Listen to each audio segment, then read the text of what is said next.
KUAM News Headlines is presented by Calvo's Insurance, a legacy of trust, serving Micronesia since 1938. Matson and the Adahi Tano Program. Cars Plus, home of Guam's first and only lifetime limited powertrain warranty. IP&E, fueling excellence. McDonald's of Guam, I'm loving it. And King's Restaurants, always open, always local, and serving up favorites for over 40 years.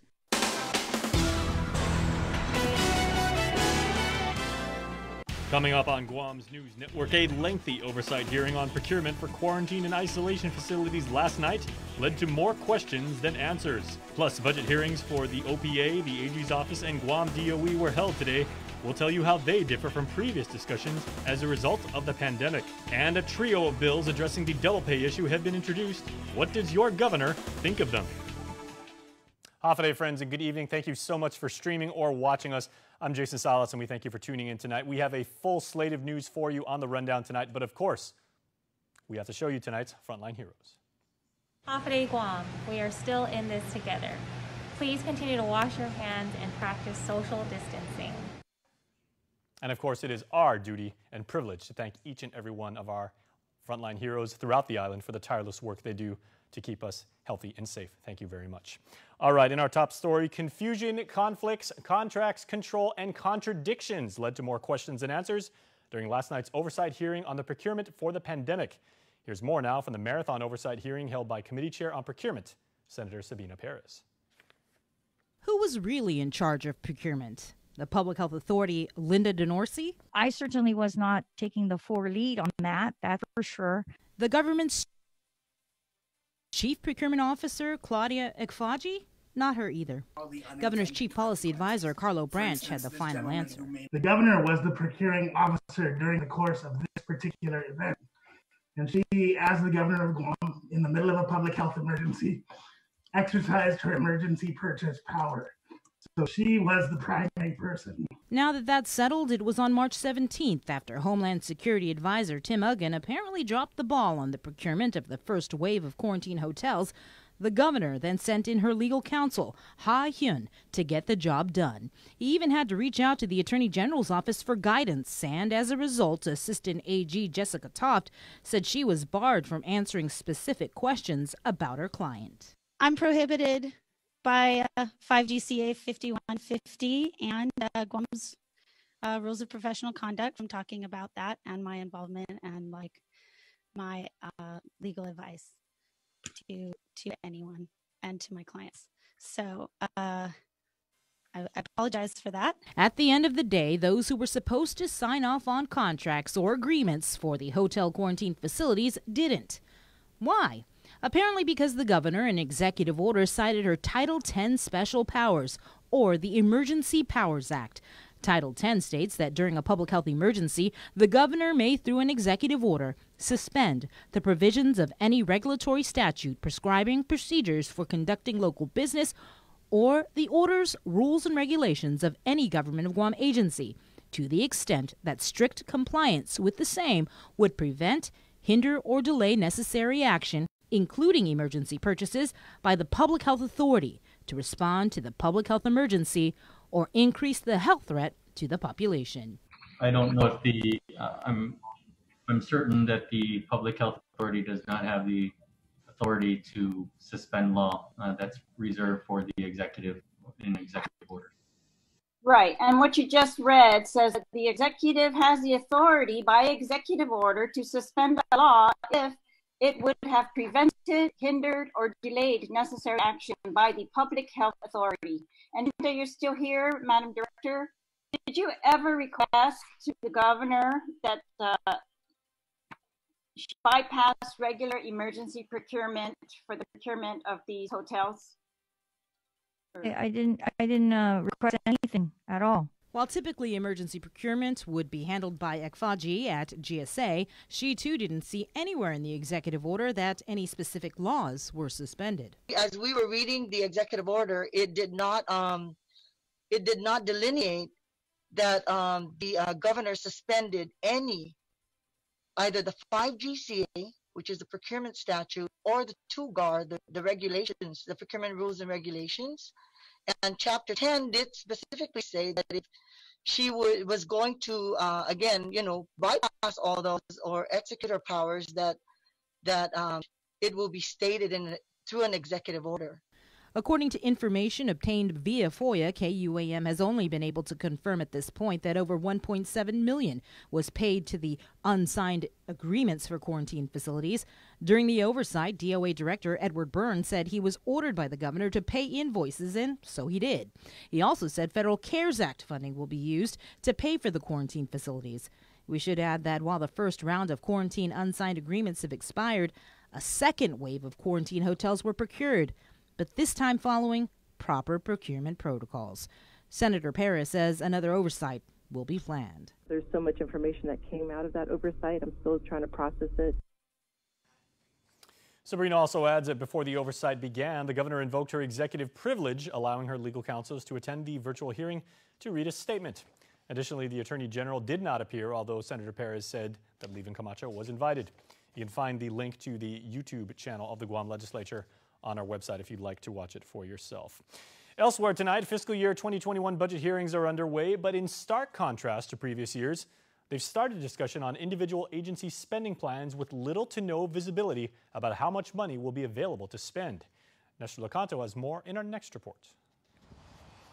Typically, the governor's fiscal team and the legislature get together before budget hearings get underway to adopt a revenue estimate. But there's a problem this year, says Budget Director Lester Carlson. The problem is nobody knows when tourism is going to rebound. If we had a hard date that, July or August, we'd start to see meaningful visitor arrivals, then we could actually take a stab at, redoing the revenues. I can't even begin to understand how to recalculate government revenues without understanding when tourism is going to resume. But Carlson says he's still waiting for Fiscal Committee Chairman Senator Joe San Augustine to call a revenue meeting. But he also sees nothing wrong with him going ahead with the scheduled individual agency budget hearings, even though they are, in a sense, flying blind. He still needs to understand what the bare bones requirements of these agencies are. The legislature is mandated by law to pass a budget by the end of August. It's one of the most essential things they must do. They need to adopt a revenue projection, though, and Carlson's not sure when that's going to happen. But he acknowledges it may be a hard pill to swallow. What are we looking at for a fiscal year 21 budget for the government of Guam? What are the implications of a severely reduced revenue flow to the government?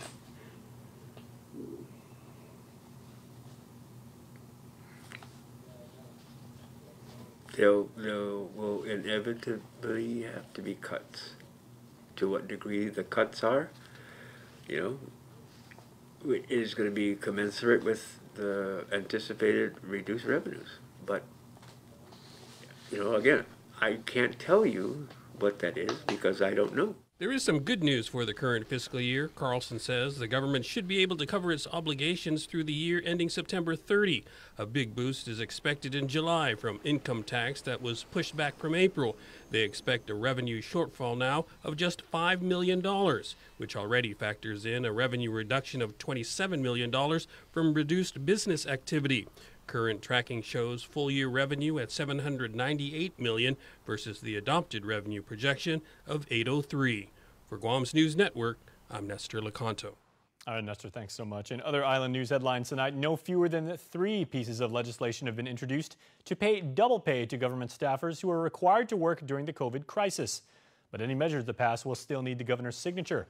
Nestor joins us again with more on where your chief executive stands on extra pay for essential workers and how that issue may unfold. Basically, the governor says she'd be happy to pay if the government can afford it. I would like to see how much it would cost the government of Guam. And I, being fiscally responsible and fiscally disciplined, need to know what that means in terms of how the impact is in the finances of our government, and am I able to still continue on with the public services that we so need in our community. In the face of dwindling government revenues, that is the question. Do we pay double pay for the essential employees and furlough government employees as a result of having to pay the double pay for the essential employees? That's something that needs to be thoroughly discussed and thoroughly weighed out. Currently, in not paying the double pay, she is relying on an opinion by the Attorney General that finds that if a department or facility remains open, like the police or the hospital, then the employees, though essential, aren't entitled to double pay. But that AG opinion is being challenged by Attorney Tom Fisher on behalf of Guam Police Officer Steve Topasna, who argues that the law is clear, that employees are entitled to the double pay. The governor has acknowledged that some form of extra pay is due frontliners during the pandemic, and so she came up with pay differential of 10, 15, and 25% based on risk. When asked about her preference for double pay legislation, the governor threw support for a bill by Speaker Barnes that offers a combination of cash and comp time. When we looked at that, we felt that we could afford that. And so that is a piece of legislation that I continue to support because it makes financial sense and it makes reasonable sense, and it also provides compensation for the value of the work of our essential employees. Meanwhile, the Employees Union has withdrawn its earlier support for the Barnes measure, as many of its members said it falls well short of full double pay. They'll have a chance to voice their feelings in hearings on the bills. The legislature cut short an emergency session yesterday in which it was expected to act on them. In the meantime, the Topasna lawsuit still looms. For Guam's News Network, I'm Nestor Lecanto. Nestor, thanks once again. Well, our island has received better than $5.5 million from the Department of Health and Human Services with which to expand COVID-19 testing. It's part of more than $10 billion allocated for the states, territories, and tribes to meet testing goals ahead of reopening. Your government will have to submit a plan that includes goals for the remainder of the calendar year on the number of tests needed month by month to include diagnostic, serological, and other tests. We also need approved month-by-month estimates of lab and testing capacity, including relative to workforce, equipment, supplies, and available tests. We also need to approve a description of how the resources will be used for testing, including easing any COVID-19 community mitigation policies. Well, at around 11 a.m. today, units from GFD responded to Fujita Beach over in Tumon for a possible drowning report. Medics were able to pull an elderly female from the waters, and she was pulseless and breathless at the time. CPR was conducted at the scene and en route to nearby Guam Memorial Hospital. Please stay tuned, everybody. We are back after this. Get up-to-the-minute news, plus access to alerts, streaming radio, promotions, and more on your mobile device by downloading the KUAM News mobile app, available at the App Store now. Well, we've all been through a lot over the years. Typhoons, earthquakes, and now COVID-19. We've been able to get through these together. For more than 80 years. KUAM Insurance has been protecting your homes, your businesses, and the health of your family. We are here today and we'll be here tomorrow. There are better days ahead. Tomorrow's a new day filled with hope and choices. The possibilities of what we can achieve together are limitless. Let's continue to work together to ensure a brighter tomorrow for all of us.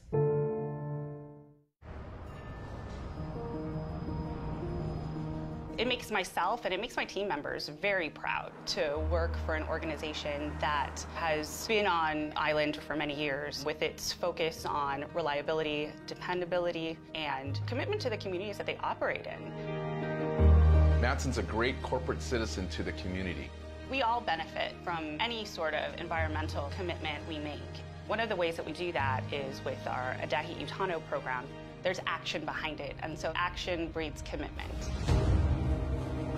With the Kaimana Hila coming to Guam, this brings a new age and modernization to the island.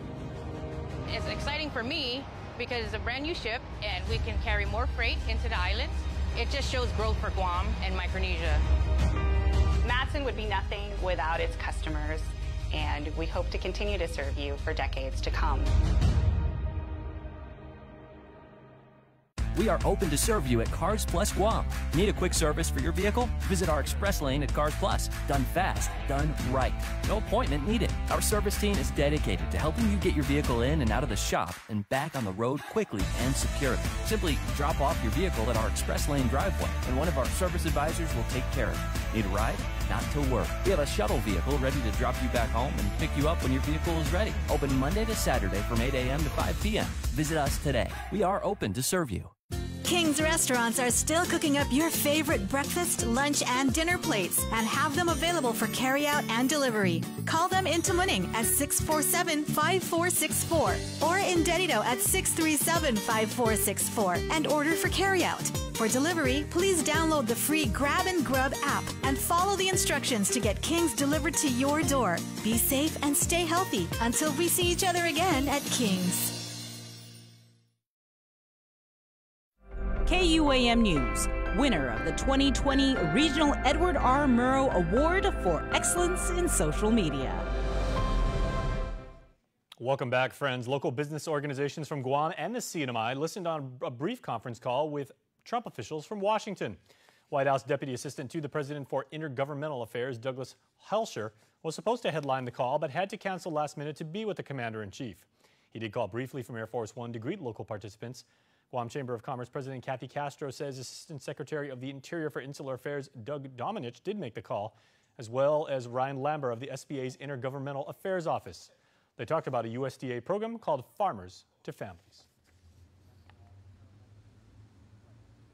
They are packaging food and farm products to all the households in America through nonprofit organizations, and we felt like, how can we ensure that Guam and CNMI are connected to this?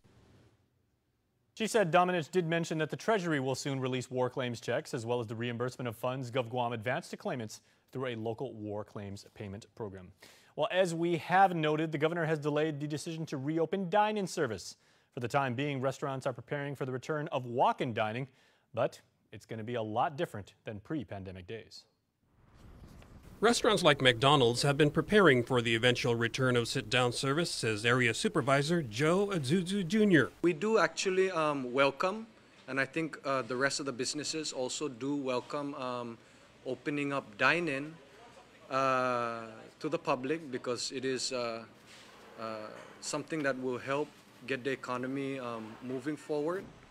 And as long as we open in the right way, we do feel comfortable that it's the right next step to take. McDonald's also operates a busy drive-through service, but Azuzu says dine-in customers are also important to the bottom line. He says they've been reviewing local, federal, and corporate social distancing guidelines to ensure the safety of customers and staff. So once they come in, get the food, we'll have some guidelines of where they can sit. As far as the restroom, we will have a signage of limiting the people that can go in the restroom.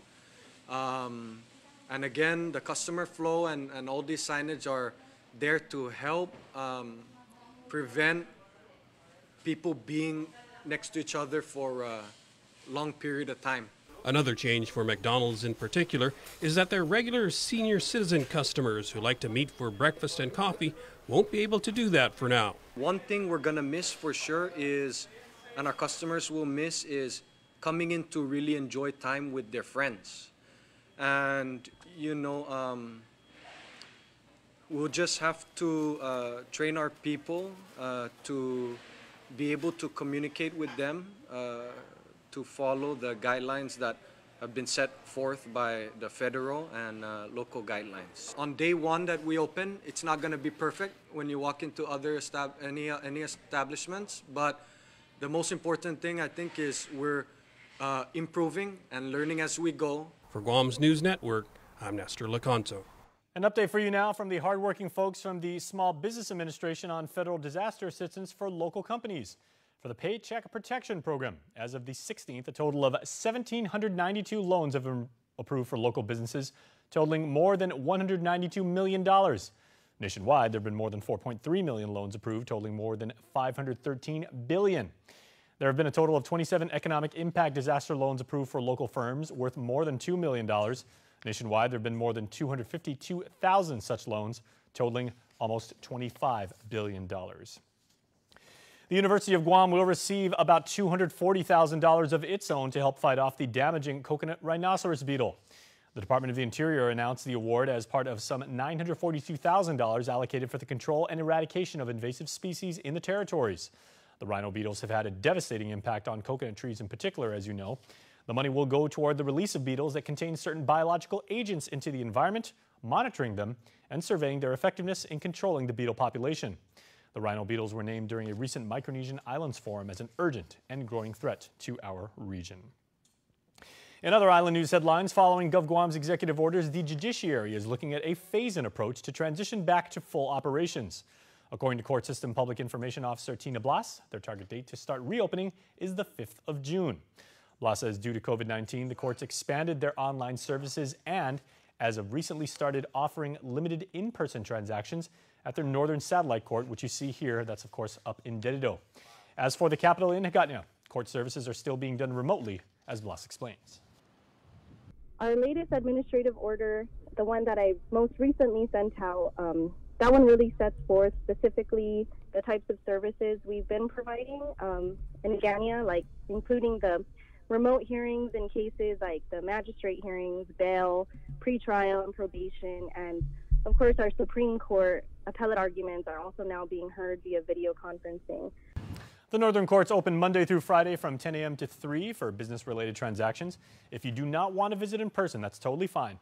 You can email traffic@guamcourts.org for traffic clearance, and for court clearances, you can email, this one's a little bit more tricky, scog.records@guamcourts.org. Once again, traffic is traffic@guamcourts.org. Traffic court clearance is scog.records@guamcourts.org. We put all of that contact information on our website and our mobile app.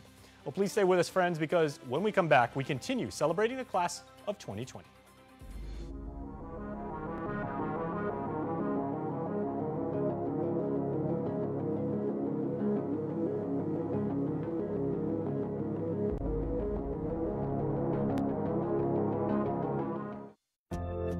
More freedom. To learn more,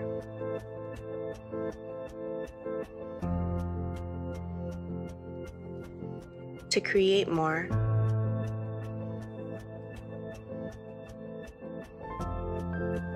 to connect more. Mix and match Data Pass. Take your data further.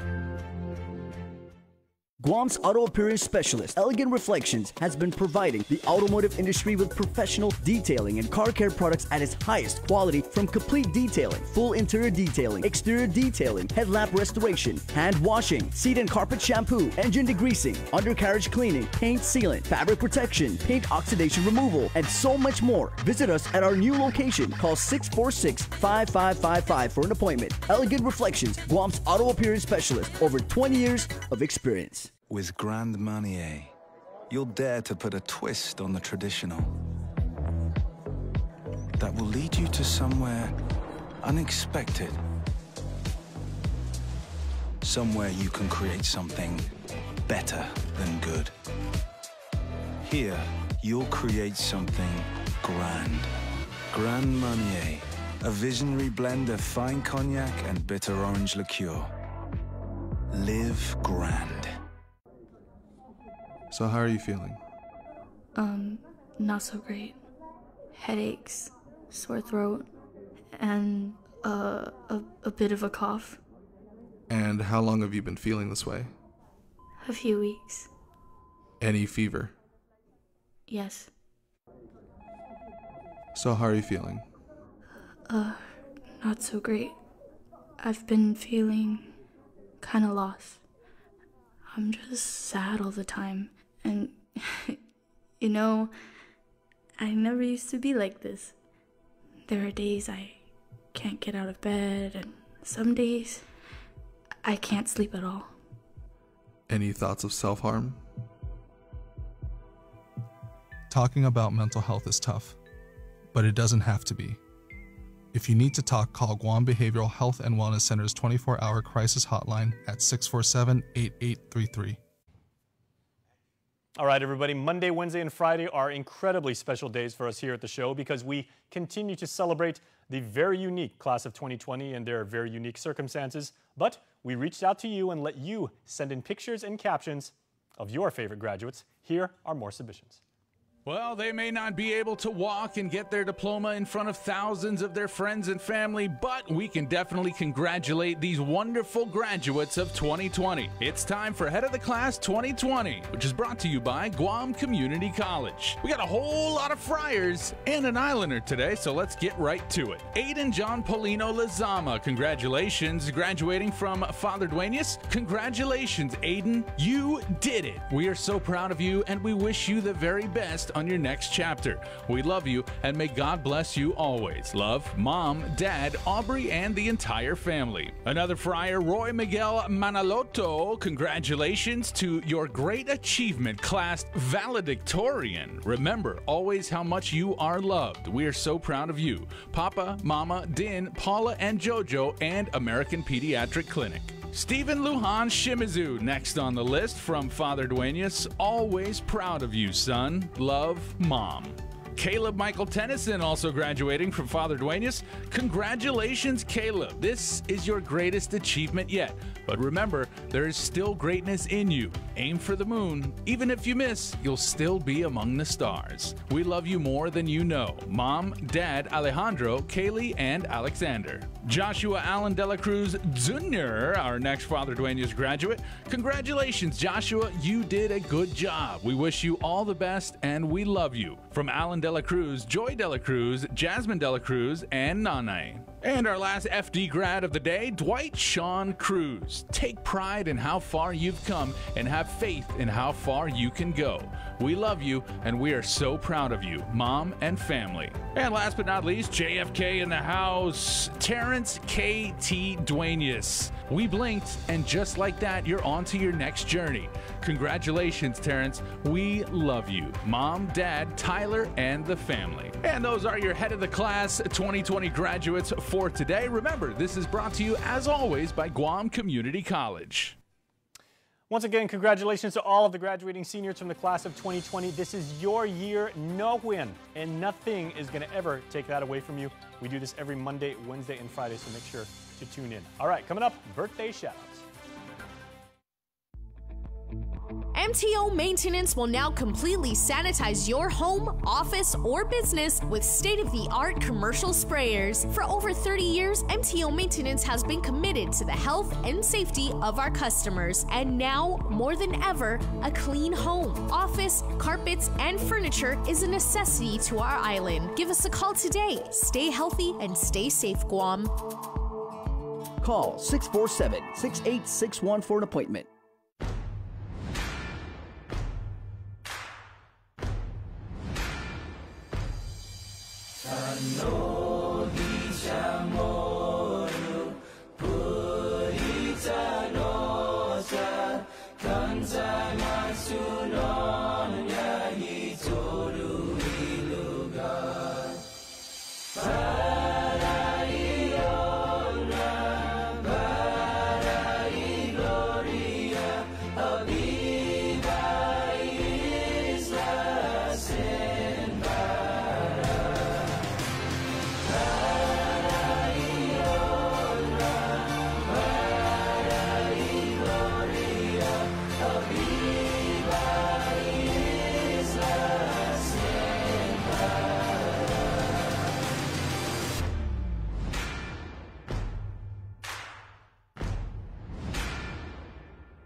For all those going out each day, doing what they can to hold us all together, we're here to help those helping us all by keeping our lights on.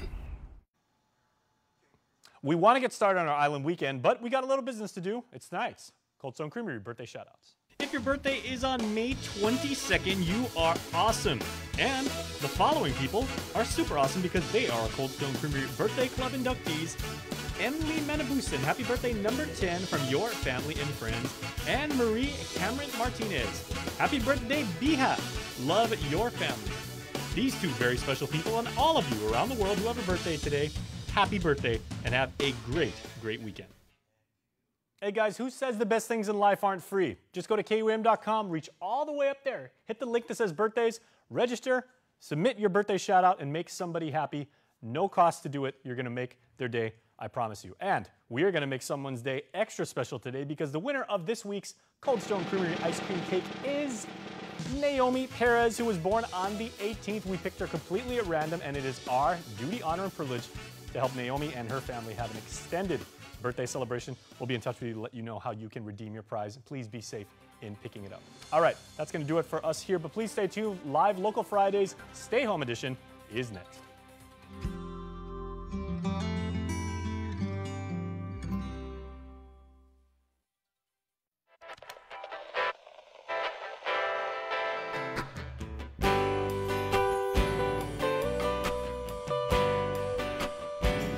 Hey, welcome to another great Stay Home Live Local